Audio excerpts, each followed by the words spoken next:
8 de la mañana con 10 minutos. Muy buenos días, amigos. Estamos empezando nuestro programa el día de hoy, Eco Vecinal.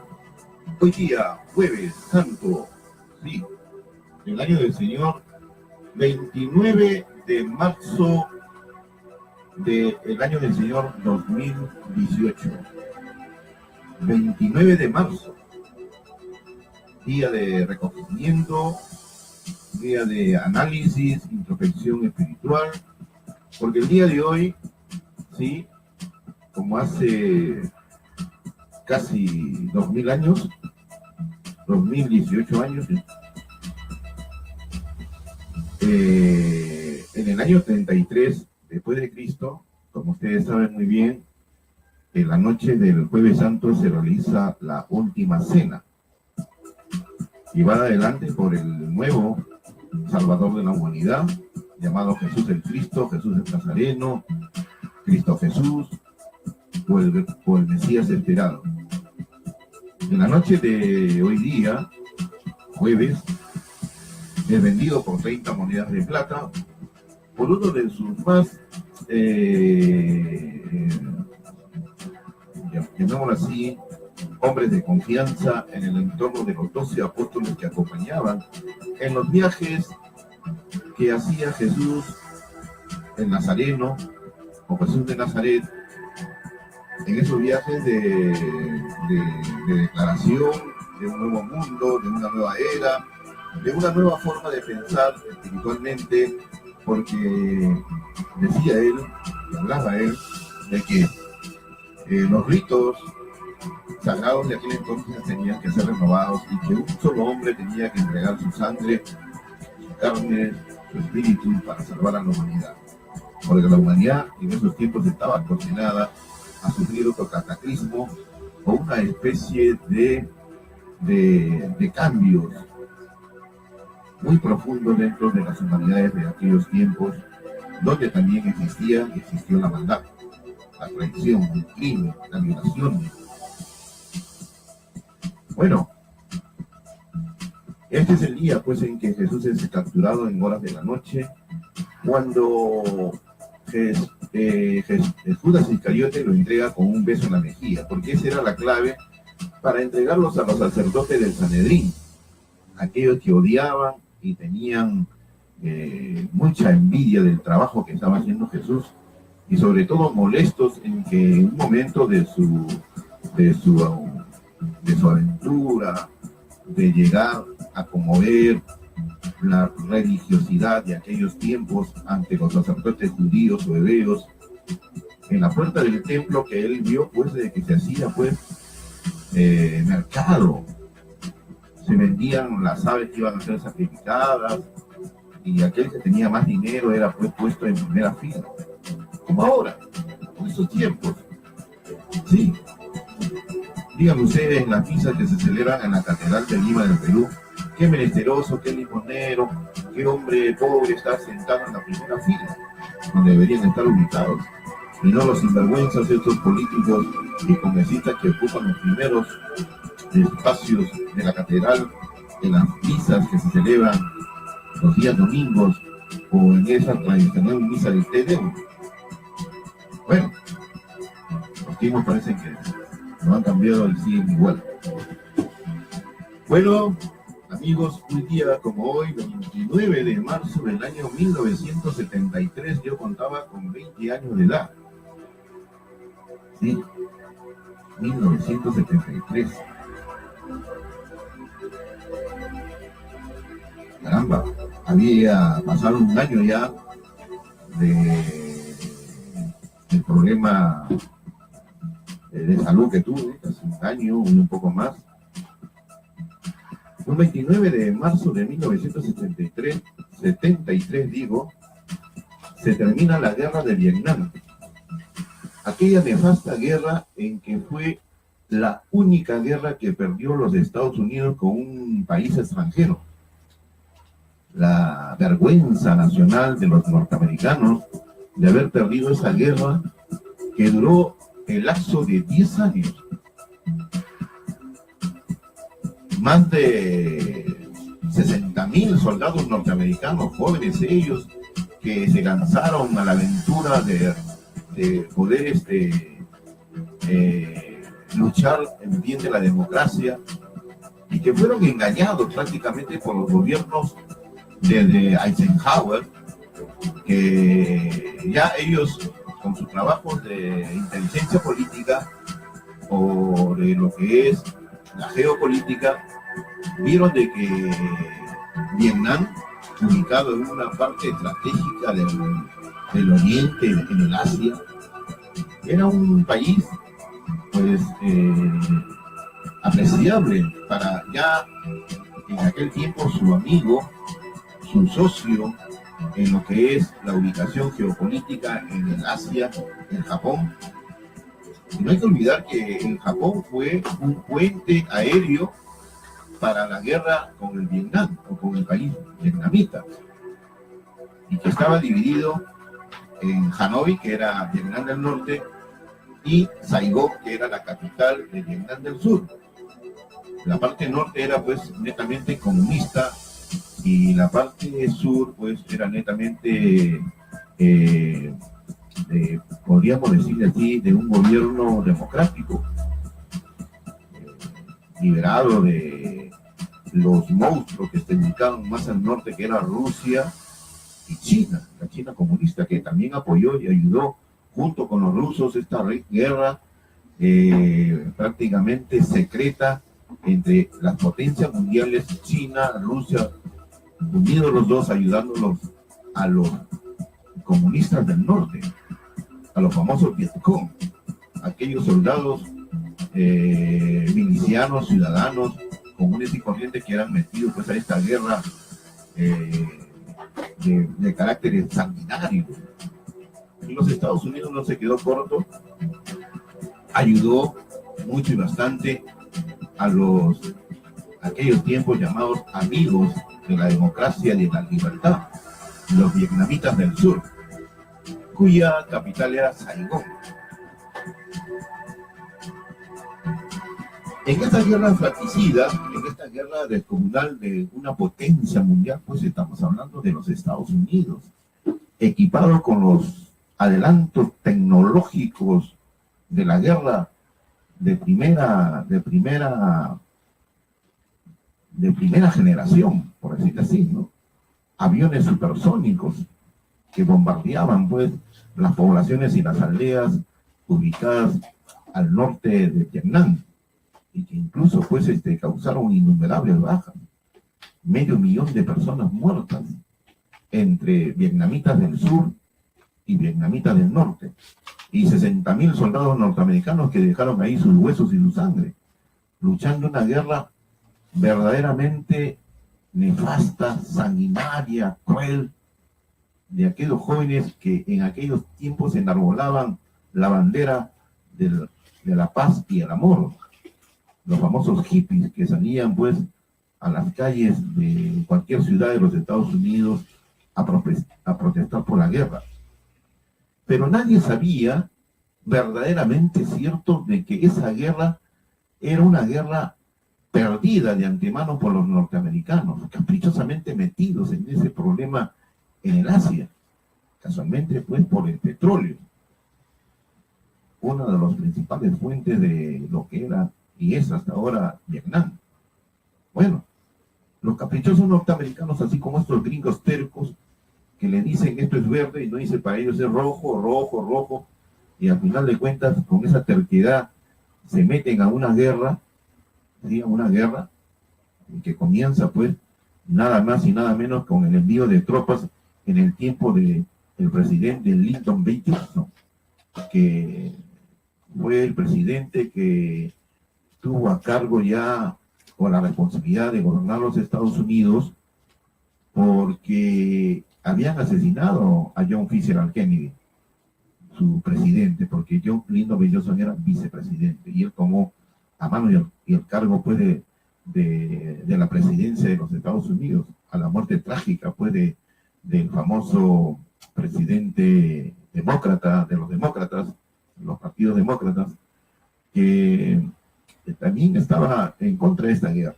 Pero la finalidad y el fondo de esta guerra era pues nada más y nada menos que darle cabida a estos industriales de la guerra, a estos hombres que fabrican armas y que fabrican tecnologías militaristas, o quiero decir, pues, tecnología para usarla en la guerra, armas, municiones, vituallas, hasta el simple hecho de enviar una cajetilla con cigarros, era una logística pues tremenda, era para hacerle, darle a los cuerpos militares norteamericanos de que estaban en una guerra, pero debidamente apertrechados, debidamente o logísticamente, en este caso podríamos hablar de hacerle olvidarles a ellos de que era una guerra, aunque esa guerra no les pertenecía, no era, pero olvidarles, o hacerles olvidar de que estaban involucrados en una guerra donde los norteamericanos no tenían nada que hacer, pero los caprichos de los hilos del poder y sobre todo de la industria bélica que tienen los Estados Unidos, fabricar armas, municiones, uniformes, cascos, aviones de guerra, bombas, toda esa tecnología que se creó y se hizo pues en la guerra con el Vietnam, que era una guerra perdida, era una guerra que los mismos jerarcas o jefes del Estado norteamericano o de la Casa Blanca de aquel entonces, Lyndon B. Johnson, Richard Nixon, sí, que fue el presidente pues que tuvo que dar su brazo a torcer, que tuvo que ser obligado a retirarse de la guerra porque los jóvenes norteamericanos, la generación de los 60, los 70, pues estaban muriendo como moscas ahí en las junglas, en las selvas del Vietnam, donde estos soldados no estaban acostumbrados a tener una guerra en ese espacio físico terriblemente dañino para ellos. La picadura de un mosquito era nefasta para su salud, por decirlo así, y se enfermaban de malaria y de otras enfermedades infecciosas en la piel. Los hábiles vietnamitas pues hicieron una guerra total, por arriba y por abajo, y por túneles subterráneos, que agarraban desprevenidos a los norteamericanos en las heladas y en las famosas emboscadas. Hay una película allí que se llama La Colina Sangrienta, o La Colina de donde la carne picada de los soldados se esparcía por todos lados, y nos daba muestra de el escenario de la guerra del Vietnam, que era terrible para los soldados norteamericanos, y que iban engañados, soldados pues que eran jóvenes, que eran en su mayoría obreros, algunos que trabajaban en granjas, campesinos, y que ilusionados de ir a otro país y tener todo lo que no tuvieron en su infancia y en su juventud, debidamente y logísticamente bien apertrechados,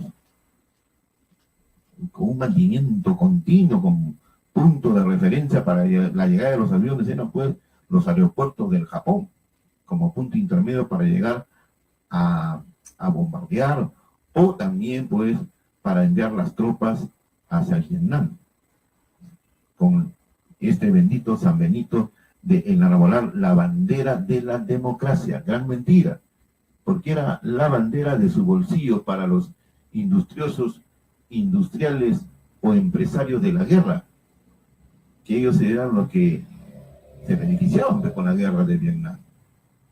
¿Cuánta plata se invirtió ahí? Millones y millones de dólares, cantidades.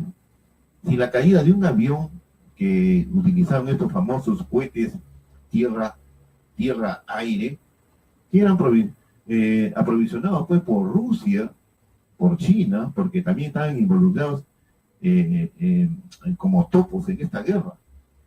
Y los norteamericanos, no queriendo darse a torcer porque se enfrentaban a estos enemigos, y en el punto medio estaban los vietnamitas del norte, los famosos Vietcong o comunistas, aquellos que se tenían un uniforme de color negro, y que era pues el espanto, el terrible momento, los enfrentamientos que tenían los soldados norteamericanos y el gran temor y pánico de enfrentarse a estos que eran fantasmas que aparecían de la noche a la mañana y detrás de las líneas de seguridad de los frentes que tenían los norteamericanos ahí en esta famosa guerra del Vietnam.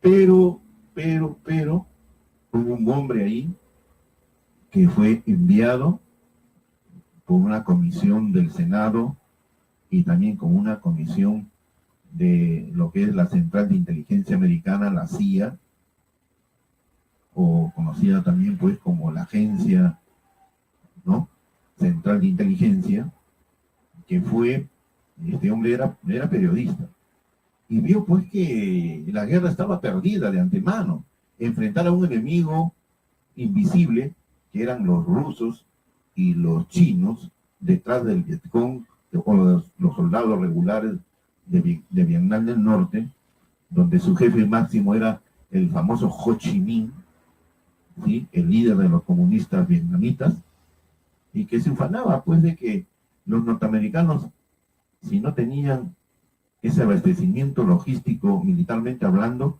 hace rato hubiesen perdido la guerra. Pero le hicieron la vida imposible a los norteamericanos, y fue la única guerra que perdieron los norteamericanos, la famosa guerra de Vietnam. Como los rusos en Afganistán, que también fue el Vietnam de los rusos, ¿no? Con todo el poderío, los rusos no pudieron con un país pequeño, débilmente apertrechado, pero con soldados o hombres metidos en la guerra, debidamente con amor a su propio país. Claro, ahí estuvieron pues los famosos talibanes. Pero, hablando de la guerra de Vietnam, este periodista, que en este momento no se me viene el nombre, estuve viendo hace poco una película que se llama Post,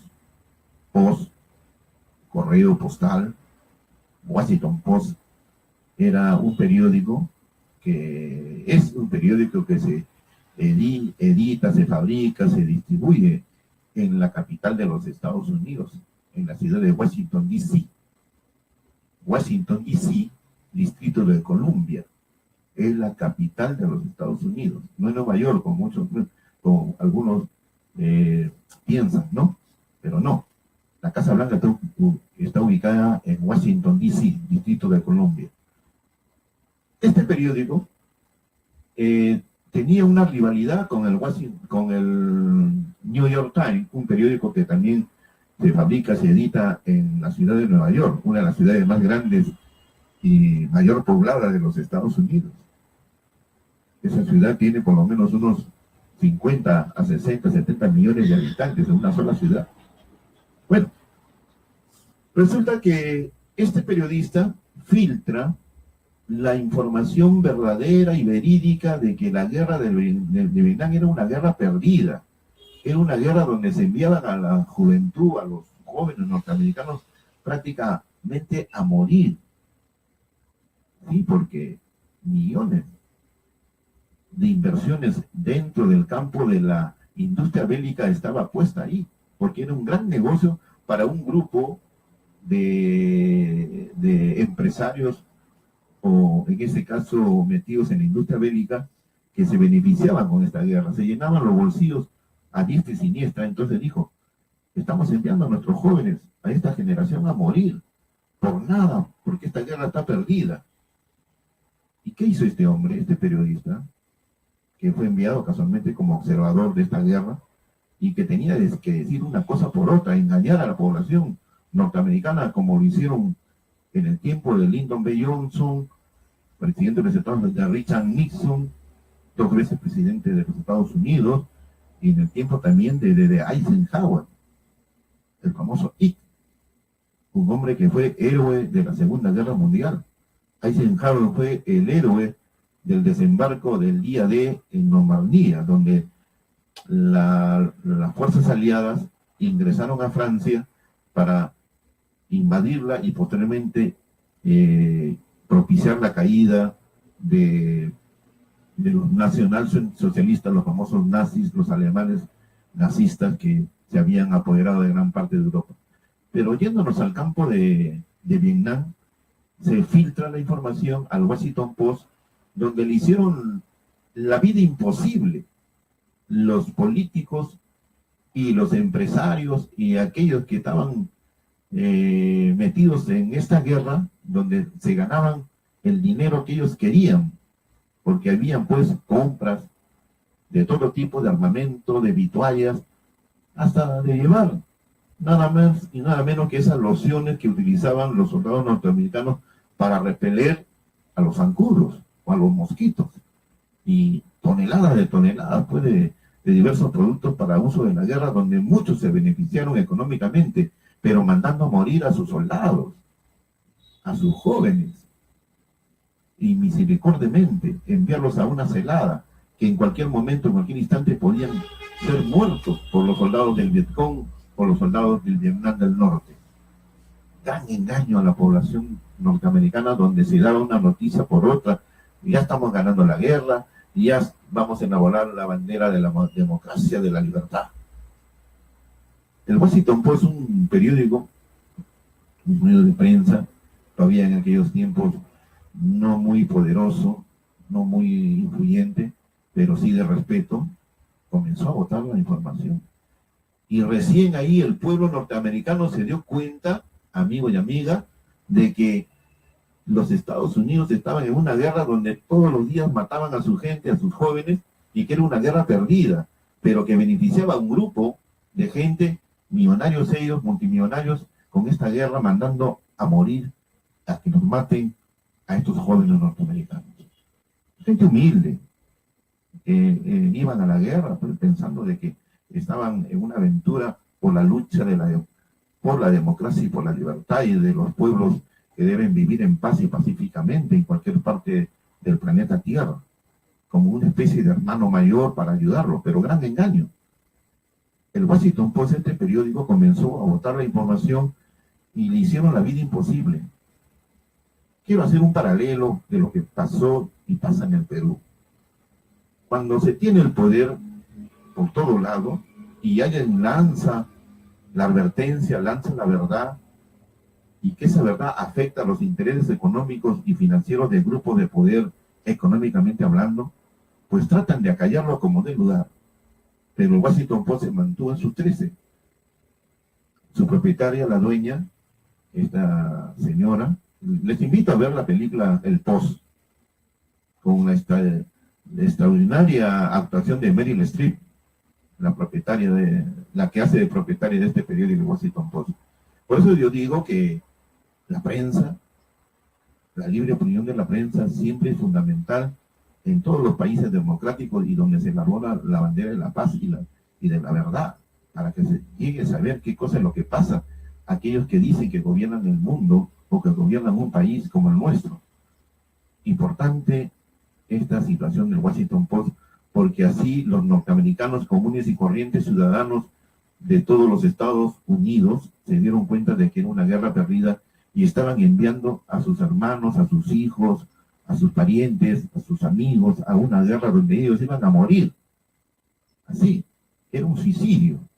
Pero los jóvenes, siempre con una actitud patriótica, engañados por una prensa amarilla, una prensa miserable que engañaba y decía que la guerra era una guerra con un país pequeño, pero nadie sabía que detrás de los vietnamitas del norte estaba pues el poder de China, que también los ayudaba, estaba el poder de los rusos, que les enviaban armamento, oficiales para que sean entrenados estos soldados kamikazes, por decir, suicidas de los Vietcong del norte, o los vietnamitas del norte.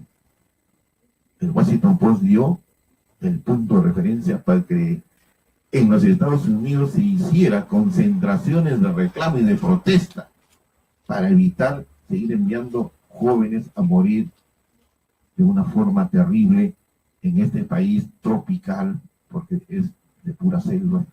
Es como vivir, haciendo una comparación, es como vivir en Tarapoto, en Pico María, que son cejas de selva.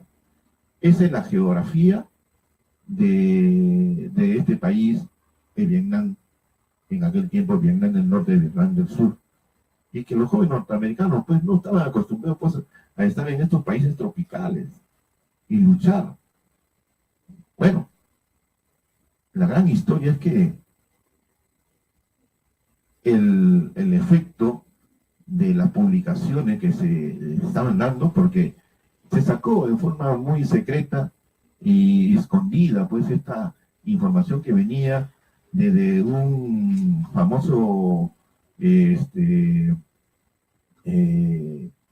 analista político o geopolítico, el señor McNamara, el informe McNamara.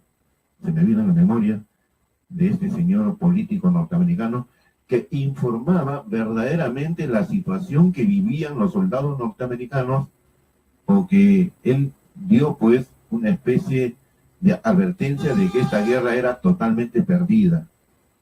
Pero los mandamases norteamericanos, porque usted debe saber y comprender también de que detrás del gobierno de los Estados Unidos, detrás del presidente de los Estados Unidos, hay un grupo de personas llamados los Magic 12 o los Children's School.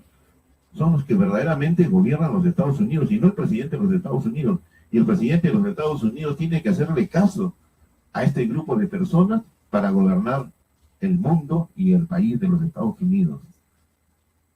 Y estas confabulaciones que hay detrás del poder, de la cortina del poder, de estos famosos lobistas dentro del campo y de la industria bélica.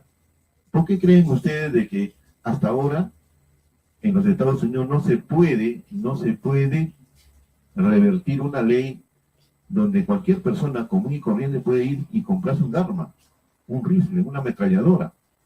Hay tiendas que venden. La industria bélica está ahí, puesta pues al servicio del ciudadano común. Y cualquier joven con mayoría de edad puede ir a comprar un arma, solamente con identificarse y punto. Bueno, antes era más fácil. Cualquier joven podía comprar un arma. ¿Sí? En los Estados Unidos. Y esa ley no se puede revertir hasta el día de hoy. Bueno, este grupo de los Children 2, los Children's School, creados en el tiempo del presidente norteamericano Harry Truman, que fue el que autorizó, el que dio la orden para enviar las bombas atómicas para destruir las ciudades de Hiroshima y Nagasaki en la Segunda Guerra Mundial, en el pleito y el lío y la guerra que tuvieron los norteamericanos con los japoneses, los Estados Unidos con Japón. Entonces ahí se creó este grupo, detrás del poder, detrás de la cortina del poder. Son los que realmente ponen y sacan presidentes de los Estados Unidos. Y según me lo dijo a mí el almirante John Cheehan, un almirante retirado de la Marina norteamericana, Daniel John Cheehan, me dijo lo siguiente: ¿vieron?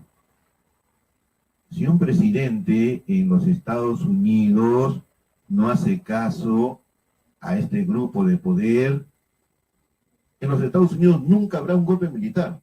Ningún militar se va a osar hacer un golpe militar a un presidente que esté yendo en contra de los intereses norteamericanos o los intereses que van en contra de este grupo de poder. No, me dicen, ahí no habrá jamás un golpe militar. Pero si este presidente no está de acuerdo a la línea de gobierno, se le manda a matar. Así sucedió con John Fisher Alqueñe, que era el único que estaba tratando de una u otra forma de no intervenir en la guerra en el Vietnam. Entonces estos hombres fuertes de la industria bélica le dijeron: bueno, este es un escollo, pues, nos está quitando el pan de cada día, nuestros frijoles, o frijoles, como dicen los mexicanos. Caramba, hay que sacarlos, pues, y lo mandaron a matar. ¿Sí? Y hasta ahora no se sabe, ¿sí? A pesar que se han desclasificado los secretos de la muerte de John Fisher Alqueñe, no se sabe pues quiénes fueron los verdaderos culpables, los ideólogos, el brazo intelectual o el cerebro intelectual de matar a un presidente, porque ahí ha quedado en la nebulosa de la duda. ¿Qué fueron pues los petroleros? ¿Qué fueron los rusos que nos mandaron a matar por intermedio de un agente ruso que era Lee Harvey Oswald? Ahí quedó. Esa es la historia en los Estados Unidos, donde nunca jamás habrá un golpe militar direccionado o sobre todo dirigido por un militar, en actividad o en situación de retiro, cuando el presidente no hace caso a los intereses norteamericanos. Bueno, he ahí la historia del Vietnam, la gran mentira norteamericana de estos hombres fuertes que engañaron al pueblo norteamericano, y casualmente las marchas de protesta, las marchas de la juventud de aquel tiempo, los famosos hippies y beatniks, que salieron a las calles a protestar: ya no más, queremos paz, no la guerra, paz, amor. Y hicieron sus concentraciones en la misma ciudad de Washington, frente nada más al Capitolio, donde se encuentra el Senado norteamericano, y también frente a la Casa Blanca, donde le increpaban nada más y nada menos pues a Richard Nixon, presidente de los Estados Unidos, que abandone la guerra, que no envía a jóvenes inocentes a una muerte fija y segura. Amigos, dígame usted, en el Perú también no hay gente detrás del presidente con intereses funestos y que están todos los días pensando cómo llenar sus bolsillos con el dinero del pueblo. Dígame usted, si en el país más potente y más poderoso del mundo hay esta opción de gente que está detrás del poder y que son los que mandan al presidente y que lo mangonean como un títere, ¿qué no puede pasar en este país como el nuestro? Un país informal, caminando a su desarrollo, a su progreso así. Mire, con todo ese dinero que han robado estos últimos presidentes que ha tenido el Perú, que ha tenido de la época de Manuel Prado, que se mandó una aventura, ¿no?, de declarar en la guerra a Japón, a un país tan lejos, y comprar armamento por si acaso, decía, ¿no? Los grandes negociados que se han hecho detrás del poder no es el presidente, ese es el grupo que está detrás del presidente, que está esperando sacarle provecho al Estado y al pueblo del Perú. Si en los Estados Unidos sucedió esto, y si seguirá sucediendo, quién sabe, en el Perú, ¿por qué no? ¿Por qué no? ¿Por qué ese engaño de este señor que siempre toda su vida fue lobista? Lobista quiere decir el que arregla negocios, el que te pone en contacto con personas que te van a poner el dinero para hacer un negocio, pero no ganarse el dinero que deben de ganarse, ¿no? Y codiciosamente, avariciosamente, pues, quieren ganarse, pues, millones, y en un día por otro hacerse millonario, como esa famosa frasecita que dice este señor, muy amigo de Borea Odía, que también debe estar involucrado también en estos negociados, porque es el que le dice a Moisés Mamani: yo te pongo en contacto con el ministro, yo te doy tu teléfono inmediatamente, o si quieres yo lo llamo, tú dirás, ¿no? Y quiere limpiarse, y ahora le tiran barro por arriba y por abajo por todos los costados al señor este congresista puneño Moisés Mamani. Le dicen Samba Canuta, le han hurgado su pasado, pero si no hubiese él hecho este trabajo de inteligencia, de querer sacar información, donde los otros negaban. ¿Qué decía la señora Mercedes Arao, vicepresidenta de la República y también premier, donde ella no mandaba nada, no mandaba ni por decir, tenía que pedirle permiso a Fernando Zavala y al presidente para hacer algo? El que sacaron, pues, ¿no? Y en buena hora lo sacaron, pero detrás del poder estaba él, y con muchos otros, ¿no?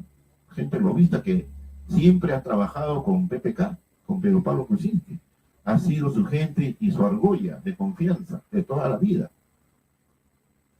Entonces, mis queridos amigos, si en los Estados Unidos sucedió y pasó eso, de una guerra pues nefasta, terrible para los norteamericanos, y que fue la única guerra que perdieron con un país extranjero, ¿qué no puede pasar en el Perú?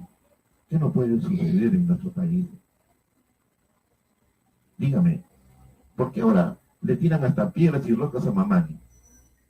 Y los que estaban involucrados, ahí están, caminando orondos, tranquilos.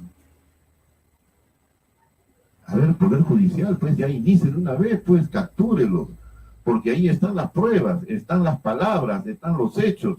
Aunque digan que no, estábamos hablando de broma solamente por quererlo motivar, no. Ahí están las pruebas, como este señor, bienvenido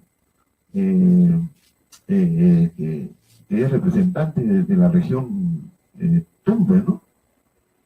Que le dice, no, no te preocupes, hermano, yo he hecho esto, he puesto a este jefe, yo ahorita estoy con el gobierno y me están dando todo el apoyo necesario para culminar o realizar mis proyectos.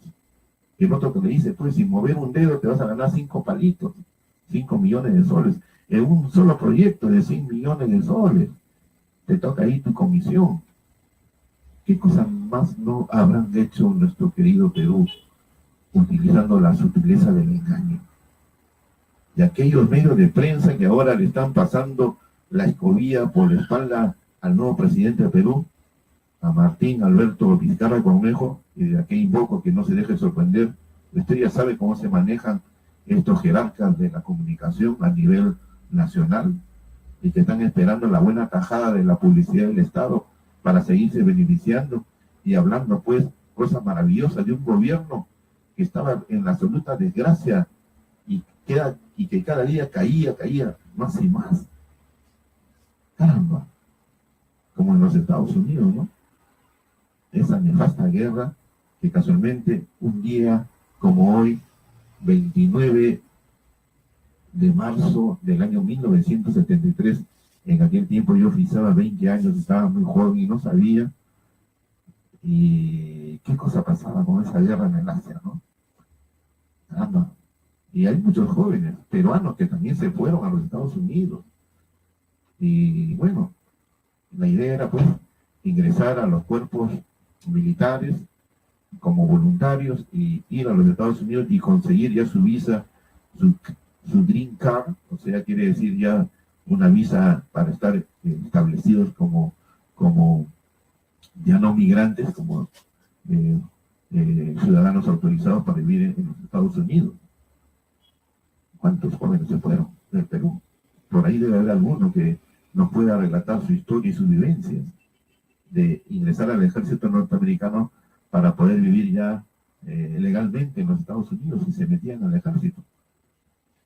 Bueno amigos, son exactamente las 8 de la mañana con 47 minutos y haciendo un recordario después de esta guerra nefasta que fue el gran engaño que hicieron los presidentes norteamericanos para engañar a todo un pueblo pensando solamente en los miles de negocios de la industria bélica, donde muchos de ellos se hicieron millonarios con la sangre, sudor y lágrimas y muerte de más de 60.000 soldados norteamericanos, algunos todavía perdidos, extraviados, no se sabe dónde será su tumba o su final de vida, donde pasaron estos jóvenes norteamericanos que fueron a una guerra a morir. Y eso lo sabían y estaban completamente enterados los que gobernaban en aquel tiempo los Estados Unidos.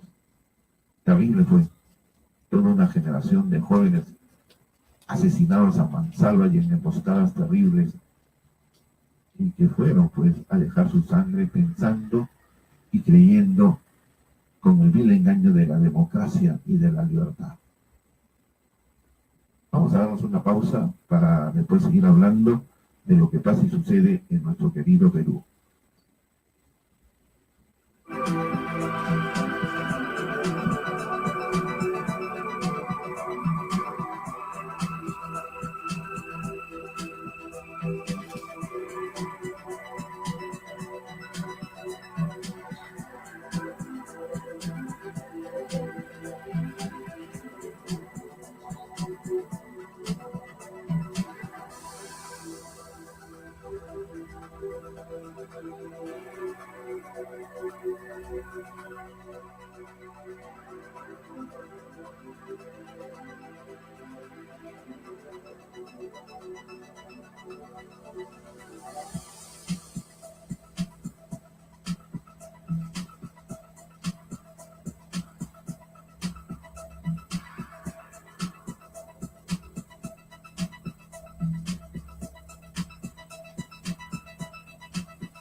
8 de la mañana con 50 minutos y seguimos adelante con nuestro programa Eco Vecinal gracias a esta nueva forma de hacer comunicación social vía internet en nuestra página web y sobre todo en nuestro Facebook Eco Vecinal. Usted puede ingresar y vernos en vivo y en directo en estas horas de la mañana, de 8 a 9 de la mañana. Y anunciamos que mañana, por razones espirituales y de respeto a las religiones, el día de mañana, Viernes Santo, no vamos a emitir el programa como lo tenemos acostumbrado, pero sí el día sábado los invito a las 10 de la mañana. A las 10 de la mañana los invito pues a participar con nosotros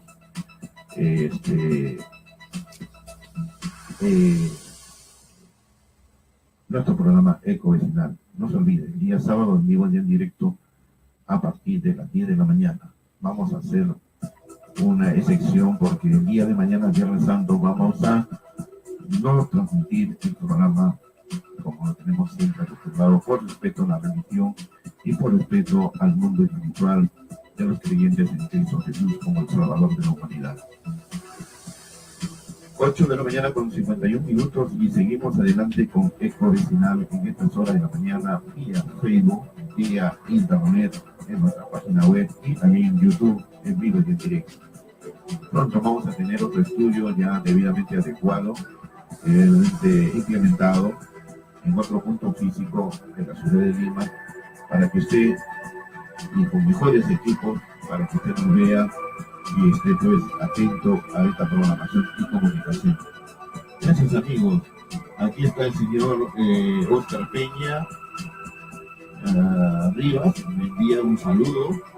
Él vive en la Ciudad de México, vive en la ciudad de Guadalajara. Me dice Guillermo, te conocí en Costa Rica, buen periodista, gran analista. Saludos de tu país hermano México. Nos encontramos en esa conferencia mundial donde tú estuviste invitado y diste nada más y nada menos que la conferencia final. Fue un gran corolario de tu participación en Costa Rica. Saludos hermano y colega. Amigo Peña. Sí, gracias por esta forma de estimular mi... Bueno, yo soy más conocido en el extranjero. Aquí en el Perú nadie me conoce. No sé quién es Guillermo Vilet. Bueno, yo trabajé mucho tiempo en Costa Rica, ¿no? Me hice conocido gracias a los amigos de Costa Rica. Un saludo para Elías Muñoz, para mi amigo Roberto Jiménez Zumbado, para su esposa, que yo viví en su casa un buen tiempo, para el expresidente de Costa Rica, el señor Oscar Arias, donde casualmente vivía en una casa al costado donde él vivía, ¿no? En aquellos tiempos en que estuve en Costa Rica. Un saludo para la gente de Puerto Limón, para Puerto Cahuita, donde pasaba pues mis temporadas en el mar del Caribe. Un saludo pues a la familia del señor Héctor, dueño de un hospedaje muy conocido, ubicado por cerca de la Virgen La Dolorosa, y su famosa sodita Medellín, que queda frente a la iglesia, donde yo iba a tomar mi desayuno todas las mañanas. A los amigos de Soda Lima, ¿sí? Ahí en el Parque Central de Costa Rica, San José. A los amigos de Santo Domingo de Heredia, donde pasé buen tiempo. Así que amigos, a los amigos universitarios de la UCR, de la Universidad de Costa Rica, y de aquí, mis recuerdos y saludos de la universidad, conocida como la Universidad de los Girasoles. A mis amigos de Teletica, de Canal de Televisión. Bueno, tantos y buenos amigos que hice en Costa Rica en aquellos tiempos, muy bonitos y hermosos. No sé por qué me vine al Perú, por ese amor al Perú, y miren qué es lo que pasó y sucedió. Bueno, saludos también a mis amigos de Puriscal, sí, allí en el centro de Costa Rica. A los amigos también donde está ubicado el famoso volcán Irazú. Caramba, ¿qué no habré hecho yo en Costa Rica y qué no habré pasado? A los amigos de Punta Arenas, a la familia de Otto Guevara, de Peter Guevara, dueños de ahí de una famosas cabinas ubicadas en el mar del Pacífico. Hablando de mares, a mí me impresionó pues el mar azul de Puerto Limón, de Zigzabola, paseándome de un velero, ¿no? Y mucha gente muy buena de Costa Rica. Y aquí en el Perú, ¿quién me conocí? ¿Sabe quién es este? Bueno, así es la vida, pero nadie es profeta en su tierra, a pesar que yo nací en Trujillo. Son exactamente las 8 de la mañana con 56 minutos. No sé, me lamento hasta ahora haber regresado al Perú. ¿Por qué y para qué? Bueno, desde aquí, mi cariño, mi amor, siempre los recordaré, los llevaré siempre en mi corazón a todos mis amigos ticos de Costa Rica, donde pasé hermosos tiempos de mi vida. A la familia del señor Héctor Velázquez Velázquez, gran amigo, dueño de este hospedaje que me tuvo ahí. Gracias a él pude estar viviendo en Costa Rica sin pagar un colón. La moneda nacional de Costa Rica es el colón, comparado con el sol del Perú, ¿no? La moneda de Costa Rica, el colón. También en Puerto Colón, en Panamá, tanta gente hermosa que he conocido en Puerto Colón, en Panamá, el tiempo que pasé también por ahí, transité por Panamá, ¿no? Centroamérica, conocí el canal de Panamá, sí, el puerto que está en el mar del Pacífico y el Puerto Colón que está en el mar del Caribe, en el mar del Atlántico. Qué bonitas experiencias y historias recorriendo gran parte de Centroamérica. Sí, Guillermo Minetti conoce mucho. Belice es un país donde se habla inglés. O en Puerto Limón, donde se habla el patois, que es un idioma entre el francés y el español. Mucha gente de origen francés vive ahí, ¿no? Así es, amigos, bonitos y hermosos recuerdos en Costa Rica. Mi segunda tierra, donde pasé importantes momentos de mi vida. Son exactamente las 9 de la mañana, amigos, y damos ya por terminando el programa. Pero antes vamos a hablar un poquito de literatura. Sí, importante porque yo me considero un escritor. Tengo 4 libros escritos. Y si usted no lo sabe, puede ir usted a la biblioteca de la Municipalidad de Ate. Ahí puede encontrar una de mis obras, escrita por mí. Tengo ahí 2 poemarios. Y ojalá que alguna editora pues se anime pues a apoyarme en esta cruzada de los escritores, ¿no? Los escritores siempre tienen un estigma muy triste, muy terrible. Son reconocidos y conocidos después de muertos. Cuando uno muere ya dice, caramba, yo lo conocí, sí vivió acá, sí fue mi amigo, yo lo saludaba, ¿no? Este es el caso de un escritor de origen chileno, y yo siempre admiro a todos los escritores, sea de cualquier nacionalidad. Los admiro porque hay que ser un héroe anónimo para escribir libros, para estar metido dentro del mundo de la literatura. Y a algunos le da el toque mágico de la suerte, y la suerte los acompaña, como hay algunos pues que les han pasado difícil, ¿no? Como este escritor, sí, me refiero a nada más y nada menos a este escritor y gran y reconocido internacionalmente. Su nombre es Roberto Bolaño. No es Roberto Bolaños, el famoso, conocido Chespirito, ¿no? O el conocido Chavo del Ocho, el personaje que hace, ¿no? Roberto Bolaño. Sino es este escritor de origen chileno, cuyo verdadero nombre es Roberto Bolaño, pero en el mundo de la novela, en el mundo de la literatura, se le conoce como Arturo Belano, el alter ego de Roberto Bolaño, que escribió un libro un excelente libro y lo escribió en México. Y se trata nada más y nada menos de esta gran obra, su ópera prima, Los Detectives Salvajes. Lean libros y entérense.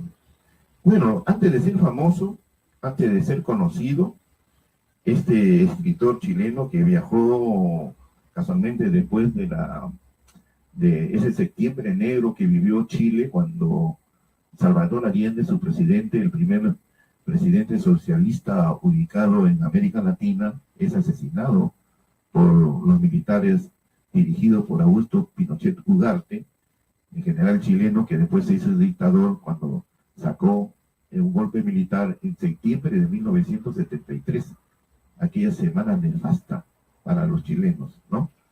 Y dicen que Pinochet hizo muy bien gobernar tantos años Chile y que lo cambió. ¿Qué cambió a Chile? Ahí no estaba Bachelet, de origen socialista, su padre fue muerto, asesinado por los seguidores de Pinochet. Y esta llegó a ser presidenta 2 veces de Chile, ¿no? Increíble, ¿no? Bueno, y hablando de Arturo Belano, o Roberto Bolaño, su verdadero nombre de este escritor chileno, su vida fue muy difícil,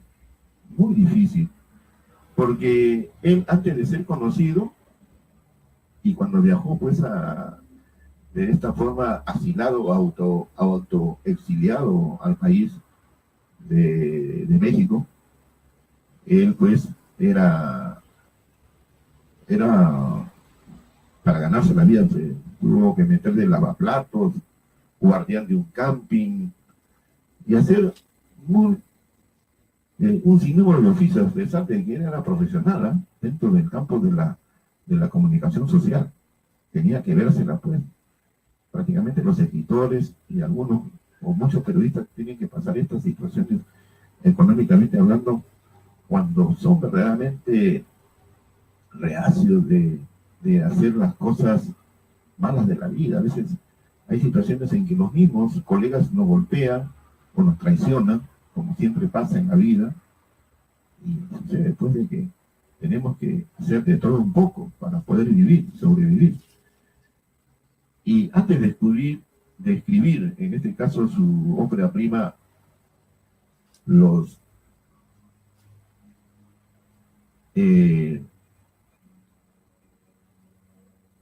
escribió otros libros como Amuleto, Nocturno de Chile, Amberes, una novela lumpen, y el cuento, o el famoso cuento libro Putas Asesinas. Y también otra obra monumental creada por este escritor chileno, que tituló 2666. Bueno, Carmen Pérez, una de sus parejas, su segundo compromiso, pues, tuvo que ver pues el triste final de este gran escritor chileno, Roberto Bolaño, o su verdadero nombre y apellido, Arturo Belano. Fue una vida muy azarosa, muy triste, en que estamos imbuidos por los periodistas, los escritores, que a veces esperamos que nos lleve de una vez la muerte, nos lleve la calaca para que recién nos hagamos famosos. Bueno, es así. Si César Abraham Madiejo Mendoza no se hubiese ido a París y casarse con una francesa y estar viviendo ahí en el mundo bohemio, en el mundo azaroso de los escritores, de los poetas latinos que llegaban en aquel tiempo y en aquel momento la ciudad luz, si no se hubiese ido pues a París, Francia, no hubiese sido un desconocido, nadie hubiese dado un real por él. Pero sin embargo, muchos peruanos que viajaban y veían en él una especie de luz al fondo del túnel, donde llegaban a París solamente para ubicarlo y encontrarse, porque en París era recontra conocido. Un hombre que hizo de su vida en otro país y se dio a conocer. Y escritores admiraban su forma de escribir y sus famosos poemas. Los Heraldos Negros, que fue uno de los poemas que impactó. Y también Pablo Picasso le hizo pues una especie de, de, de dibujo de su rostro, ¿no? En honor a César Vallejo, con su famoso poemario España aparta de mí este Cali, ¿no? Que fue un poemario dirigido pues a los revolucionarios españoles que estaban en contra de la monarquía española, que eran pues patriotas que querían una patria libre sin monarcas ni reyes, y tuvo que escapar y también huir de España en el tiempo de la convulsionada guerra civil española, ¿no? Y que Pablo Picasso, en honor a este hombre, le dijo, ¿y quién era Pablo Picasso? Un excelente pintor español que también estuvo refugiado en Francia, y que en honor a él le hizo ese famoso dibujo, ¿no? El perfil de César Vallejo. Entonces, en el Perú, cuando César Vallejo vivió tanto en Trujillo como en Lima, era un tipo mal visto, ¿no? Lo criticaban por sus poemas, envidiosos, pues como siempre nos faltan en la vida, ¿no? Personas envidiosas,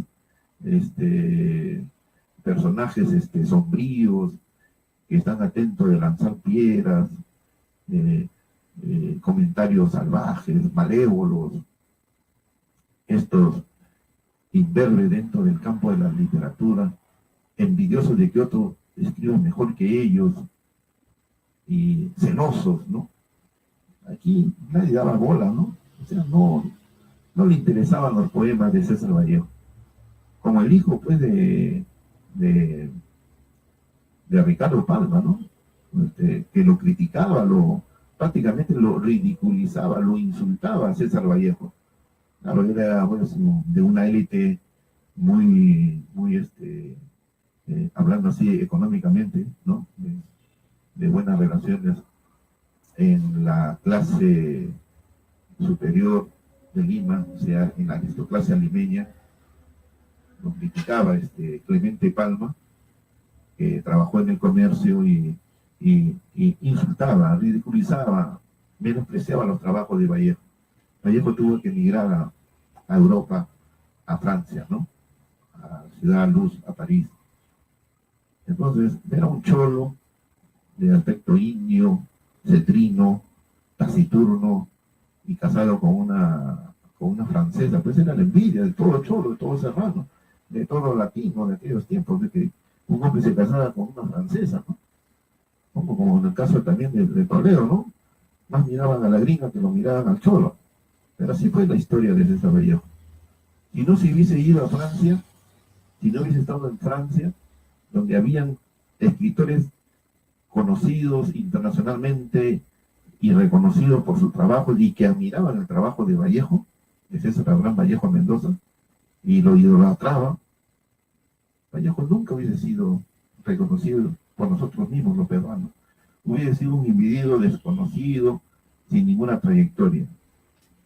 Pero gracias a Dios se fue a otro país, y ahí sembró raíces, sembró escuela, y hoy es considerado un poeta universal. En cualquier universidad del mundo, los jóvenes que estudian literatura o lenguas extranjeras ven en Vallejo pues que fue extraordinariamente un poeta de alta calidad dentro del humanismo. ¿Cuántos jóvenes han hecho sus estudios y han presentado sus trabajos y investigaciones en relación a Vallejo? Y han obtenido sus títulos en base a esos trabajos y esas investigaciones. Bueno, hablando del amigo chileno Arturo Belano, Roberto Bolaño, su verdadero nombre y apellido, un gran escritor. Admiro, pues, esta alucinante novela, ¿no? La literatura nazi en América, ¿no? Que fue escrita en 1996. Bueno, el chileno, este escritor chileno, pues, tuvo que dedicarse a escribir a tiempo completo cuando recién su monumental obra Detectives Salvajes, que habla, ¿sí? Habla y escribe, pues, del mundo, de las ciudades golpeadas por la violencia, la trágica vida de estas personas que mueren en forma inocente en el convulsionado país de México, donde tienen que ir, pues, a buscar a una persona perdida, ¿no? Y es todo ese interín de tratar de ubicarla y de encontrarla, como cuando se pierde un ser querido y no se sabe dónde está, dónde se encuentra. Les recomiendo que lean este libro, Detectives Salvajes. Pues también la que me impresionó bastante fue la literatura nazi en América. Importante, amigos, tener bastante conocimiento de lo que son los escritores, tanto peruanos como extranjeros. Y algún día, seguramente algún día, alguien dirá, sí, yo lo conocía, Guillermo Gutiérrez. Vivía en un cuartito ahí, en un edificio ubicado por el Distrito de Ate.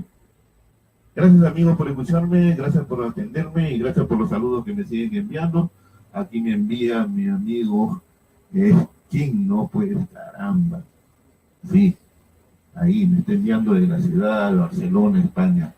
Guillermo, nos encontramos en Costa Rica 1995-1996, ¿te acuerdas? Cuando estuvimos de paseo en Tilarán, al norte de Costa Rica. ¿Te acuerdas cuando te perdiste? Caramba. Amigo Anselmo Sepúlveda, gracias por recordarme y enviarme este mensaje vía Facebook. Pronto nos encontraremos seguramente en otra conferencia mundial que se realice en Costa Rica. Y aquí le pido pues a Roberto Jiménez Zumbado y a otros más que colaboraron en este encuentro mundial que se hizo pues en julio de 1995 en Costa Rica, donde fui invitado y me quedé pues allá con ellos a pasar hermosas emociones y aventuras dentro de mi campo como periodista y como difusor también de la cultura latinoamericana, la cultura inca. Gracias. Aquí me está enviando otro saludo. María Castillo, Torrejón, sí, de Urubamba, Cusco. Saludos, Guillermito. Te conozco, buena persona, gran escritor y poeta. Admiro tus escritos. Gracias, amigos. Nos despedimos hasta el día sábado. Mañana viernes no estamos saliendo por respeto a la religión y por respeto también a ese hombre que vino a salvar a la humanidad, que se inmoló por la humanidad, por usted y yo, que estamos viviendo pues estos mundos difíciles, pensando de que iba a ser un gran cambio, y parece que siguen lo mismo. La humanidad se está autodestruyendo y autodestrozando. Gracias, hasta el día sábado a las 10 de la mañana, amigos de Eco Vecinal. Saludos, amiga Támara. Recortamos bastante. Y aquí con mi productor, que me está ya señalando el dedo con el tiempo, me dicen ya, termina. Gracias. Hasta mañana y siempre poniendo nuestro fondo musical, que estamos autorizados de hacerlo, para que usted esté siempre atento a nuestro programa.